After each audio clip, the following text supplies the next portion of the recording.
কাজ করে ঘুরুম। আর আমার প্রথম মাসে বেতন দিয়ে আমি কি করবো জানাস? 15 Pro Max কিনবো।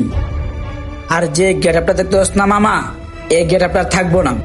বিদেশ যাইয়া পুরাই আপডেট হয়ে যাবো। দেখ তুই যেভাবে কথা বলতেছিস, যদি এরকম হয় তাহলে তো ভালোই। আর প্রবাসে যাওয়ার আগে সবাই এরকমই কথা বলে, কিন্তু পরে আর কিছুই করতে পারে না। আরে তুই খালি দেখবি আমি পারি কি না পারি। আর আমি যদি বেশি করে টাকা কামাইতে পারি তাহলে তোরাও নিয়ে যাব। যাক, তাহলে তুই কাজ কর, আমি গেলাম।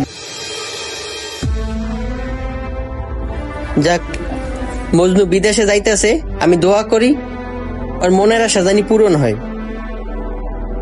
বাবা রে, অনেক টাকা ঋণ চিন করিয়া জমি বন্ধক দিয়া তোরে বিদেশ পাঠাইতাছি। বিদেশ যাইয়া তুই মনোযোগ দিয়ে কাজ কাম করিস। বাবারে, যত কষ্টই হোক, যত কষ্টই লাগুক, সময় অপব্যয় করিস না, ভালো মতনে কাজ কাম করিস। আমি ভালোভাবে কাজ কাম করবো।